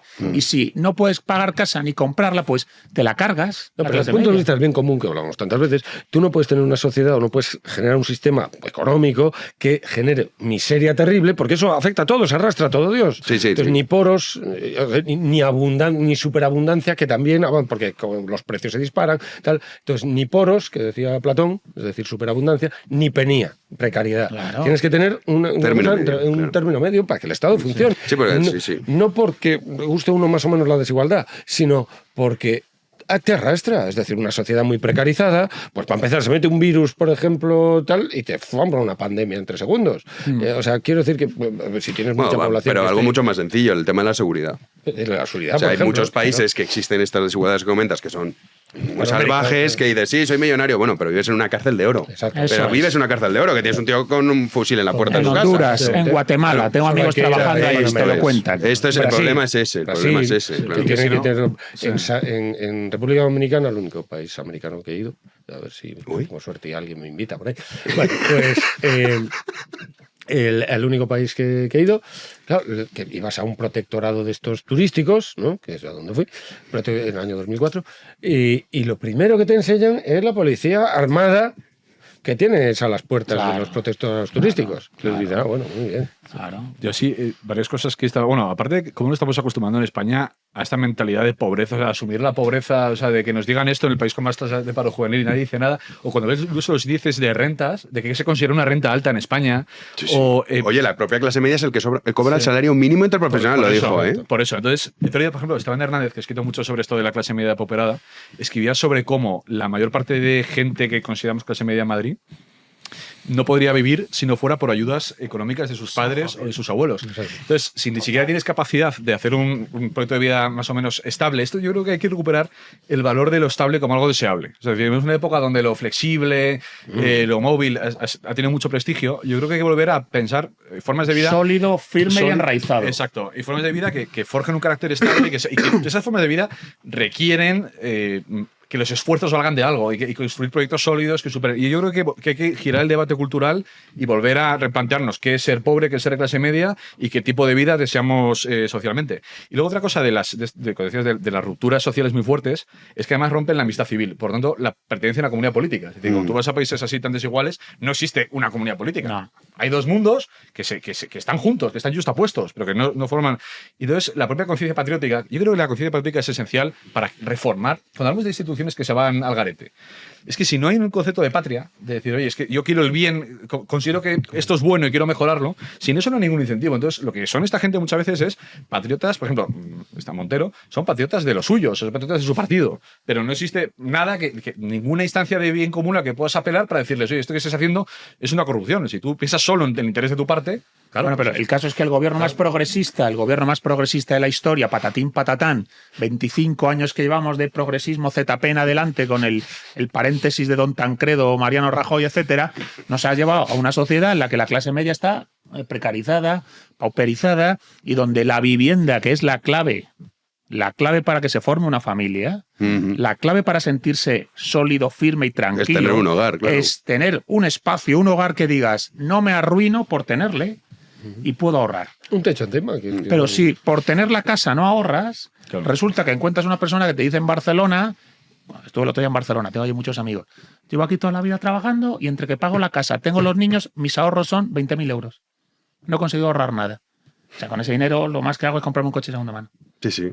Y si tienes suerte. Dice, claro, si hubiera vivido a lo mejor en una ciudad más barata, sí, en Zamora, pero no hay trabajo allí, o no consigo trabajar allí. Entonces, España está disfuncional a ese nivel. Bueno, pues esta señora que ha salido aquí sacando pecho por los datos, voy a decirle, pues no tiene usted razón. De hecho, es que es una hooligan del propio líder que tal, y entonces es que las opiniones que tienen están completamente... Cuando escribió la carta famosa a Sánchez, esta mujer, si no me equivoco, fue la que estaba animando al personal. Frenesí guerrero por sanchismo. Vale, patético. Sí. Hablando de clase media, que la clase media española, la que existía, la creó el franquismo. Es una realidad innegable. Es lo que hay. Es lo que hay. Te gustará o no te gustará, la realidad y los datos son como son. Y ahora estamos con... Es que, fíjate, ¿cuántos temas tenemos, eh? Quieren ilegalizar la Fundación Francisco Franco. Otra vez. Pero ahora va en serio, ¿eh? Otra vez.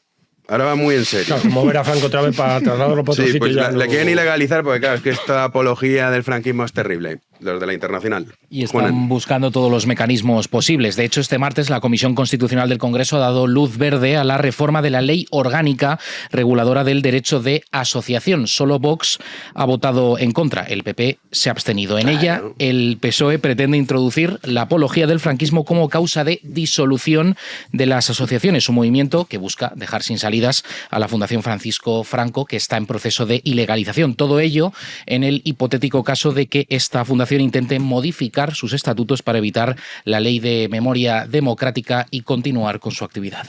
¿Y esto, o sea, apología del franquismo? O sea, por ejemplo, lo que acabo de decir, la clase media en España la crea Franco. ¿Esto es apología del franquismo? Hombre, todo lo que no sea ellos va a ser apología del franquismo. Claro, pero hay un punto. Pero la clave entonces es que no es apología del franquismo, es apología de la verdad. Claro, no. Claro. Además, primero, ¿por qué no se puede ser apologeta del franquismo? Eso es lo primero, claro. ¿Dónde pone eso? Sí. ¿Dónde pone eso? Claro, es el régimen anterior, no sé qué. Todo régimen se monta sobre el cadáver del régimen previo. Entonces hay que... ¿Pero por qué? Pero es que primero hay una cosa que es fundamental. Eso, sin más, ¿por qué hay que asumir eso? Si nos hemos chupado la apologetas de la ETA. Claro. Si nos hemos chupado los apologetas del terrorismo. Que no hay un proyecto político franquista, no existe. Porque un franquismo sin Franco, para empezar, es problemático. Es como las armas sin... el rearme sin armas, prácticamente. Y entonces, eso para empezar. Pero es que además, el franquismo, la esencia del franquismo, en buena medida, es que basaba su célula social, representativa de lo que era la soberanía del pueblo español, en el sindicato vertical, el municipio y la familia. Prohibiendo las asociaciones políticas, es decir, los partidos políticos. Sin embargo, la esencia del régimen posterior del actual, la esencia misma, la columna vertebral, es el partido político, exacto. Artículo 6 de la Constitución. Sí. Entonces, y es el partido político porque es a través del cual se representa la voluntad del pueblo español. Y sin embargo, el franquismo se representa a partir de esas tres instituciones. Entonces, ningún partido político actualmente está reivindicando que se manden todos a la clandestinidad o a la ilegalidad, a todos los partidos políticos, no como separatistas, sino como partidos políticos, y quede la familia, el Estado, el municipio y el sindicato como articulación, como células fundamentales de la representación del pueblo español. Eso nadie lo está haciendo, que era la esencia del franquismo. Entonces, el franquismo está muerto, es un elemento histórico y con nostálgicos a nivel sociológico, pues muy bien, pero políticamente no tiene vigor. El franquismo está muerto, enterrado. Sí. Es como los visigodos. Están ahí, es un producto histórico. Pero te digo una cosa. Entonces, y sin embargo, el proyecto Etarra no está muerto. Porque es un proyecto separatista que sigue teniendo sus continuadores y además la población sigue estando aterrorizada. Porque sigue plegándose a la basura de programa político que tiene esta gente. La ruina política que tiene esta gente. Que es un proyecto de gallina. Es decir, pensar que uno tiene unos dotes políticas como para administrar un territorio de 3 millones renunciando a un territorio de 47 millones. ¿Por qué? Porque son vascos. Porque tienen un espíritu, ¿qué? ¿Un espíritu qué? Una raza superior. Una raza superior, porque son la raza superior. Entonces no son capaces de bajar del Ebro para abajo. Entonces no son capaces de administrar. Entonces es una cosa tan ridícula, tan absurda. Bueno, otro rasgo de corrupción ideológica, es decir, exactamente. Franco el mal absoluto sin mezcla de bien y la evidente complicidad ideológica. Evidente complicidad ideológica. Y programática. De Otegi o de Merchait Purúa con la ETA. Es evidente esa complicidad. Y programática políticamente hablando. Claro. Entonces, resulta que parece que nadie se espanta de tener a Merche Aizpurúa en el Congreso de los Diputados y resulta que sí, que hay que legalizar la Fundación Franco porque vuelve Torquemada. Bien, todas estas chorradas, toda esta basura ideológica, bueno, pues el ciudadano medio español parece que se la traga. Ahora, a saber por dónde sale esto. Porque querer prohibir la Fundación Franco, querer convertir a Franco en el demonio absoluto, lo que va a provocar a lo mejor en tiempo de las redes sociales es que más gente te diga, es el mal absoluto, pero mira, la vivienda en tiempos de Franco, ¿qué pasó? Los impuestos. La clase media en tiempos de Franco, ¿qué pasó? Los impuestos en tiempos de Franco, ¿qué pasó?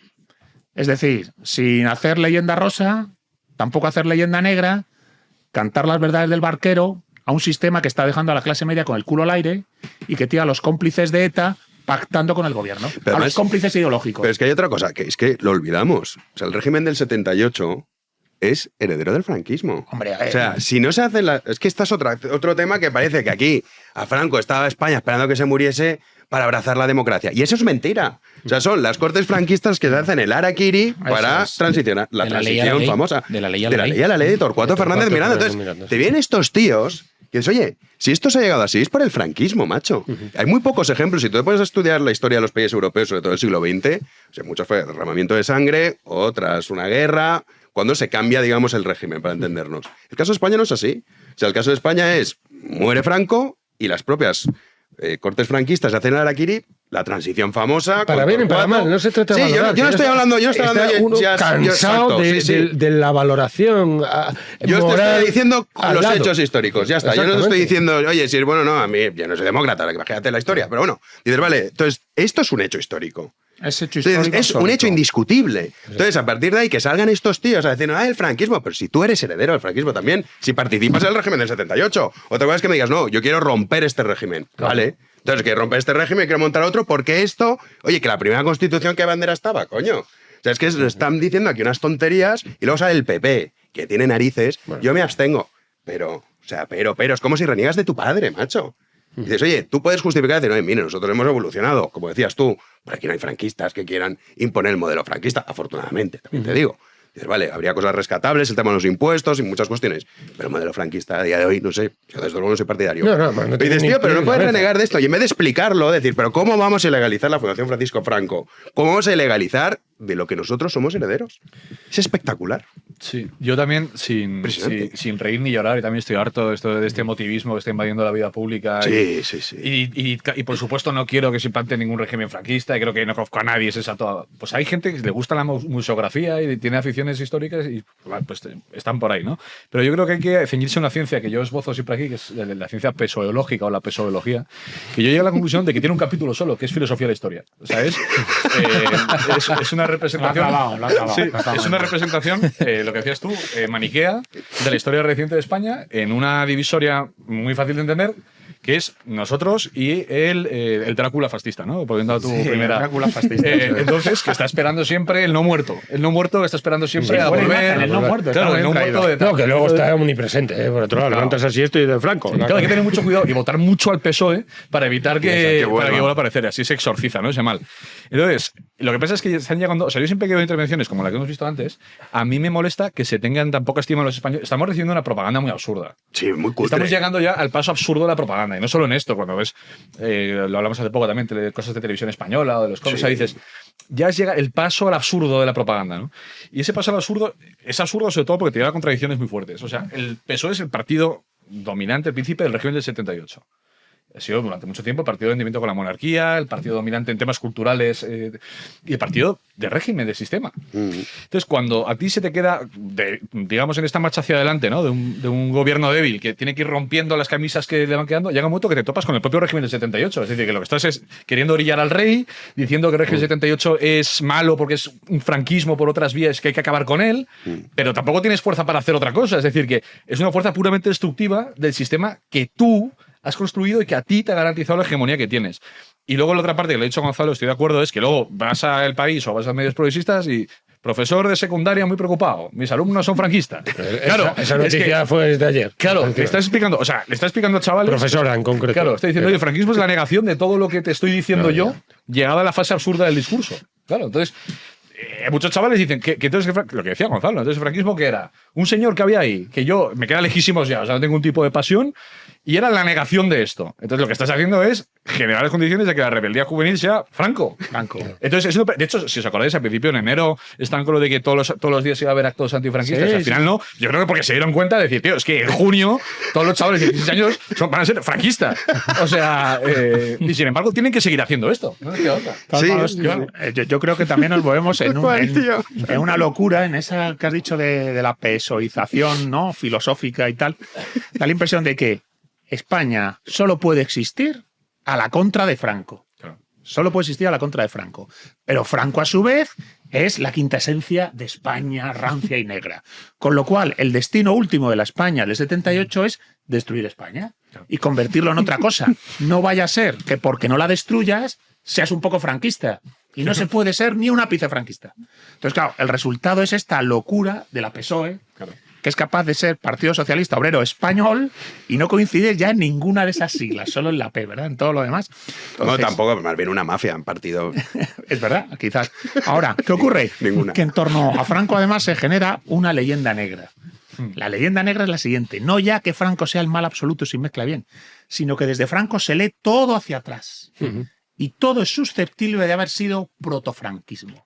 Leovigildo y Recaredo son protofranquistas. Los reyes católicos son protofranquistas. Hernán Cortés y Pizarro son protofranquistas. Es decir, España ha sido siempre el anuncio de la epifanía del anticristo que fue Franco. Era el movimiento. Entonces, era el movimiento. Claro, en sí mismo. este disparate lo único que provoca efectivamente es que la juventud diga: viva Franco, arriba España. A ver, nos tenéis hasta los cojones. Con la posmodernidad, la deconstrucción, el globalismo, y encima sin poder comprarme una casa, pagar un alquiler. A ver. Pero nada más te dice, no, y tu compañero en realidad es compañera porque se siente tal, y dice, y si lo niegas eres franquista. O sea, si yo niego que esta mujer es un tío, ¿soy franquista? Entonces ya se desespera y dice, mira, pues soy franquista. ¿A ti eso te pasa con tus alumnos? Sí. ¿Has notado, has percibido el auge franquista? Totalmente. ¿Sí? Sí, se nota mucho. No, se nota mucho. Hay una polarización importante entre algunos, no es, pero cada vez están más hasta la coronilla cada vez es un depósito menos amable de adoctrinamiento woke, vamos a decirlo así. O sea, la reacción está ahí clarísimamente. Ya están muy cansados del sermoneo. Además es un sermoneo encima, claro, cuando después observas a los grandes popes en España del sermoneo woke y resulta que si uno acosó a no sé quién, el otro no sé cuánto. Qué divertido ha sido eso. ¿Os acordáis? Qué divertido ha sido eso. De Sonsoles Onega, cuando en una entrevista a una señora que dijo que reivindicó a Franco. Sonsoles Onega, que es hija de Fernando Onega, que era del movimiento, que luego estas otras. O sea, salen todos estos del PP, pero estáis todos al lado de Franco. Es el autor de la frase, es una cosa. Puedo prometer y prometo, de Suárez, que era el consejero de Suárez, digamos, que le hacía los discursos. Y entonces salía Sonsoles y decía, con Franco no podías bailar. ¿Pero qué coño dices, tío? O sea, unas cosas que al final vienen estos a darte lecciones de Franco era terrible, Revilla, toda esta gentuza. Pero si erais del movimiento, macho. O sea, ¿qué me estás contando? Y por no hablar del separatismo, lo que campó a sus anchas. Franco, yo tengo de hecho, pruebas, año 66. Año 66. O sea, no estamos hablando del año 74. Estamos hablando del año 66. Pues, Higinio, ¿cómo se llama? Beiras, José Manuel Higinio Beiras, es que estaba intentando acordar de José Manuel Beiras, se llama José Manuel Higinio Beiras. Bueno, pues Beiras aspiraba a ser decano de la Facultad de Económicas de Santiago de Compostela. Aspiraba a ser decano. Cuando un tal Sergio Villar, que era un periodista de La Vanguardia, que escribió varias cosas sobre la oposición al franquismo, en La Vanguardia del año 66 escribe un reportaje sobre Galicia, ¿a quién le preguntan? ¿Van a sacar a la clandestinidad a esta gente? No. Solo le preguntan a todos los nacionalistas, galleguistas. Lo que Beiras salen ahí, claramente, o sea, no estaban escondidos, eran la cara visible. Que Beiras era el que decía que Galicia era una colonia interior, ¿no? Sí, bueno. Que yo creo que es el modelo literal. Era el modelo Argel. Sí, es Argelia. Francia, para Francia, Argelia, pues para España, Galicia. Que con De Gaulle también pasaba en Francia, que había comunistas y tal, que decían que De Gaulle era un fascista, cuando De Gaulle había estado en la resistencia y muchas veces ellos estaban en su casa. Exactamente. O sea, eso es un un fenómeno muy conocido. Sí. Entonces, la clandestinidad de los nacionalismos, tanto el gallego, el vasco, es una cosa que hay que poner muy en cuestión, pero muy en cuestión. No se puede romantizar porque no es real, ni tiene ese rollo de bandolero en el monte. No, para nada. Andaban a sus anchas, pero a sus anchas, campaban a sus anchas. Y esto además, bueno, uno de los grandes popes del nacionalismo gallego, que es Ramón Piñeiro, que es el fundador de la biblioteca de la Editorial Galaxia. La Editorial Galaxia se funda en el año 50. Fíjate, el año 50, en la calle Reconquista número 1, Vigo. No en Buenos Aires, ni en México, en Vigo, que está en España. Eso no.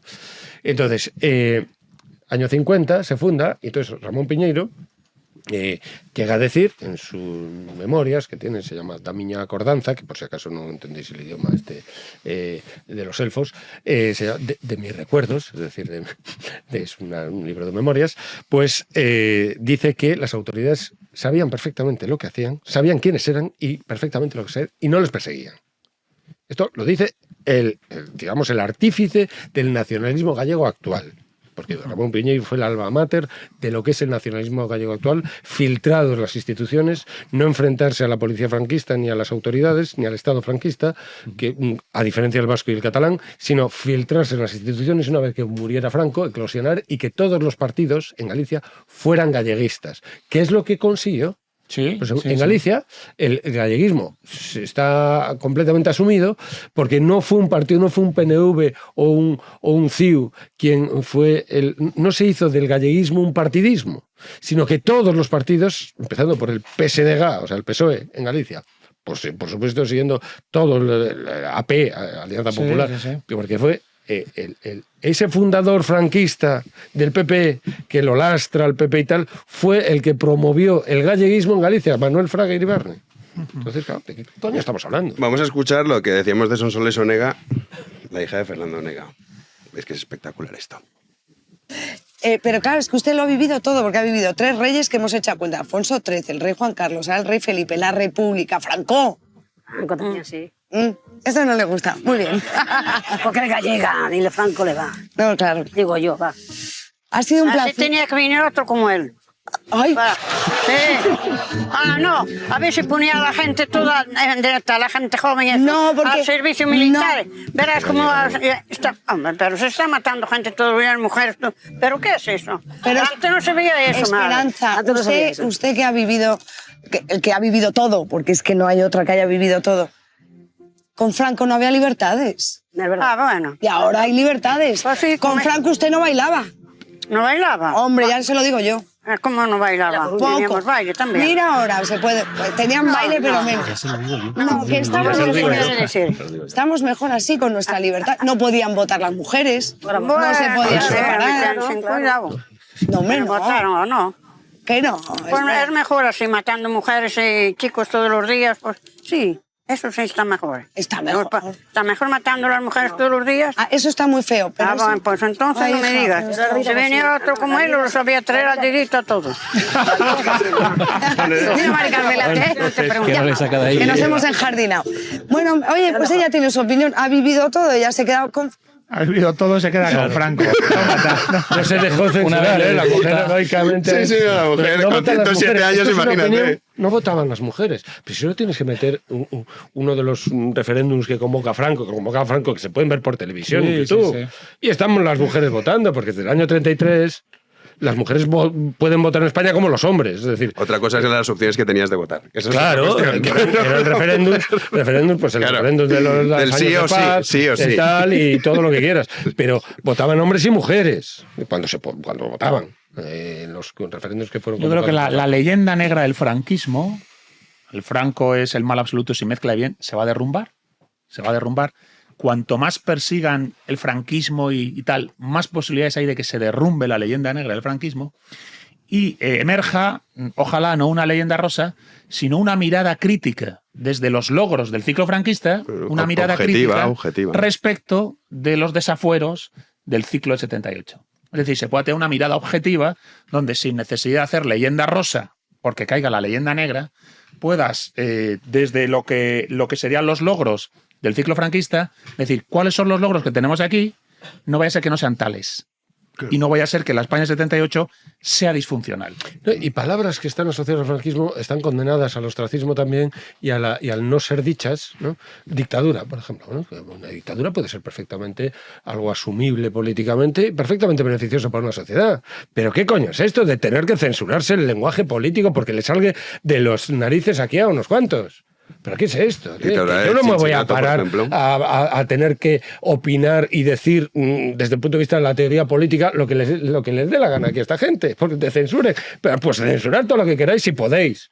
Pero tenéis enfrente, por lo menos a mí, que no soy nadie, pero mira, yo digo dictadura, lo digo 3 veces. Mira, dictadura. No estoy haciendo una reivindicación, pero la dictadura es una magistratura de origen romano. Que además para los romanos era algo bien positivo, que aún tiene, que eso late Marx, la dictadura del proletariado. Y perdona, en Italia sigue pasando. Cuando las cosas se complican, dicen, bueno, va, no vais a estar sin votar un rato, ¿eh? Y dicen, ponte tú de presidente, organiza un poco esto. Claro, porque una asamblea sigue teniendo esa idea. En Italia es curioso. Más retardataria. Pues arbitrar una serie de soluciones pues es más lento, lo que sea. Entonces, pues en Roma, pues la magistratura extraordinaria de la dictadura, del dictador, y entonces pues lo colocaban unos meses, ¿no? Bueno, Cincinnato renunció voluntariamente. Sí, renunció voluntariamente. Porque, tardó menos de 6 meses Cincinnato, que lo cuenta Tito Livio. Y entonces, estaba ahí momentáneamente, era temporal. Por eso llamar la dictadura franquista también es problemático, porque una dictadura es un régimen temporal. Y la dictadura franquista fue hasta que se murió. Entonces, llamarle... Y tiranía también es difícil, porque, según los romanos y tal, el tirano, digamos, no puede durar mucho tiempo, dicen los romanos, porque una tiranía, si es tiranía, no soporta a la población tanto tiempo, entonces... Se le explota entre las manos al tirano el poder. Exactamente. Pero yo en eso estoy de acuerdo, porque ahí sí que hay tiranías, el caso de Corea del Norte, Cuba... Sí, bueno, pero ahí depende cómo definas tiranía y muchas cosas, pero esto lo decía Séneca, Cicerón... Sí, las tiranías eran muy cortas. Sí, era por abrir un poco de mucho tiempo. Pero bueno, yo creo que, a ver, que no hay que asustarse las palabras, quiero decir. No, claro que no. Porque nos metan miedo aquí los machismo y toda la ideología está barata. No, y luego es verdad que hay otras acepciones de dictadura, ¿no? Que es como la moderna, que es la soberana, que no solo es un tiempo, sino que es un régimen autoritario para instalar otro orden político. Y luego es verdad que la experiencia del siglo XX es normal, que a la gente es una palabra que... Pero yo más allá de eso, yo soy muy pesimista con el debate público español en este punto. O sea, no creo que se abra un debate sobre la obra de Fernández de la Mora, el estado de obras, y Víctor Pradera, y el 18. No, va a ser un tirarse a la cabeza. O sea, yo preparaos para el más profundo de los tedios. Eso es lo que... Sí, pero yo no voy a renunciar ni al debate ni nada porque la gente esté gilipollas. Yo tampoco lo voy a hacer. Entonces, a mí me da igual, pues si no quieren... Pero uno tiene que presentar la batalla, da igual sabiendo que el resultado puede ser perder, pues lo que debe ser hecho debe ser hecho. Pero la batalla hay que presentarla igual, desde todos los ámbitos, desde el más abstracto teórico hasta el más ramplón, todo el recorrido hay que hacer, hay que bregarse en todos ellos. Entonces, dicen, no, la gente igual no entiende, pues que lo entienda, y si no lo entiende, pues que se joda. ¿Qué le vamos a hacer? Pero sí, está claro. O sea, yo siempre te digo que no va a pasar, o sea, que lo que va a haber es un debate emotivista de gente... Sí, claro, por supuesto. Pues ahí me está dando pereza, ya solo, o sea... en ese debate... Sí, reivindica un criminal, no sé qué... Yo en ese debate diría, que lo hemos comentado aquí a veces, la última vez que estuve yo, que ha habido un pendulazo, ¿no? Hablábamos del pendulazo. Digo, bueno, pues hay que aprovechar el pendulazo. O sea, todo esto de que la juventud diga viva Franco tiene que ver con el pendulazo. Un pendulazo que, como hemos dicho, lo señalé aquí la última vez, que todavía no tiene forma, ¿verdad? Tan pronto dice viva Franco como viva Trump. ¿A que sí? Son capaces de decir las dos cosas. Entonces, que el pendulazo, por favor, nos ayude a destruir para siempre los paradigmas de la distopía progresista. Esa ha sido la gran enfermedad que hemos vivido 20 años seguidos. El nihilismo progresista, hay que destruirle. Pero no puede ser que por destruirle nos volvamos al centro derecha, centro izquierda. O sea, no podemos volver al status quo de derecha liberal, socialdemocracia progresista. No. O sea, hay que intentar generar algo nuevo y alternativo al paradigma del que hemos vivido durante tanto tiempo. Y eso todavía no existe. Todavía no existe. O sea, si queremos destruir la posmodernidad, la deconstrucción, el globalismo y sus cómplices que han sido el centro derecha y el centro izquierda, el pendulazo no puede ser simplemente gritar viva Franco, viva Trump, que estamos casi ahí. Sí, no, sí, hay un poco hay un disparate ahora. Pero hay sí. mucho nihilismo también en esa reacción. Sí, también es una reacción a la contra sin construir o sea, tan nada, pronto Trump como Franco, hay- estamos en esa. Por eso decimos que ese péndulo todavía no tiene claro una teoría, un planteamiento, una contestación. Es solo un hasta los cojones. Eso Muchas es. veces, perdón, que esto me callo, lo que he visto mucho es un paso de una especie de motivismo progresista desfondado a todo lo contrario. Claro. Que es un concepto de la política como, bueno, quiero matar gente, hacer una tiranía. Entonces digo, a ver, o sea, Ni una cosa ni otra. Frikis no, tío, o sea, monstruitos no, por favor. O sea, Exacto. Claro, por eso digo que. Frikis sí, pero monstruitos no, no sé. O sea. Yo digo que el péndulo.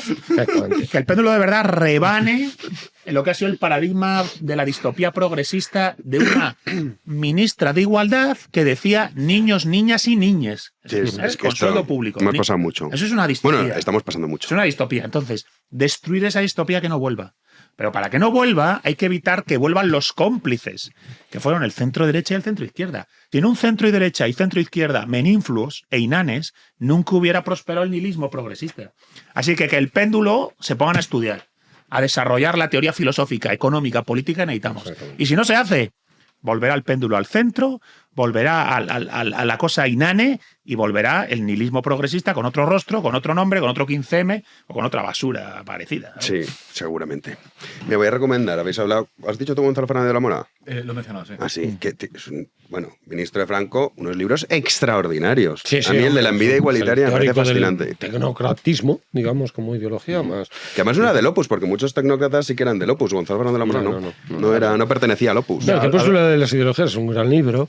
La partitocracia. Hablamos de él en un programa de la Taberna Ilustrada, por si los oyentes. Es verdad. Sobre ideologías. Sí, sí. Yo, de hecho, la envidia igualitaria, para el capítulo que se llama así, en honor al libro que escribió Gonzalo Fernández de la Mora, lo cito en numerosas ocasiones porque es que es un libro extraordinario. Me flipó. Es que no sé en internet, porque de segunda mano lo tuve que comprar yo. Que como era ministro de Franco. Pues, Hombre, debe sí, ser no, que no, Sí, sí que se edita, Eja, ¿no? Hay ediciones, sí, sí. ¿Sí? ¿Dónde? Es que lo chequeé en Amazon el otro día, ¿Está en precisamente. Amazon? Sí, Se sí, está está en reeditando, Amazon. está viendo ¿En interés serio? por su obra. Oye, que esto es una, Sí, sí. Hay una varios, noticia extraordinaria. El de la partitocracia, que es ese el de la envidia igualitaria. O... No, el de la envidia igualitaria se llama así. La envidia igualitaria, a ver. Es que no me sé los títulos, pero. Mira, aquí está. Tapa blanda. Amazon. Bueno, 252 No, euros. no, pero yo vi que se podía. ¿Se pide igualitario o qué? O sea, Joder. No, estaba Solo queda uno en esto. 20 euros lo vi yo. 20 Sí, y poco, pero sí, sería sí. segunda mano a lo mejor. No, que de verdad que lo estaban editando. Bueno, pero esa sí, a mí no me altera, sale. esa editorial tiene su sesgo también y es normal Claro, que es la que la edite. Pues no sé.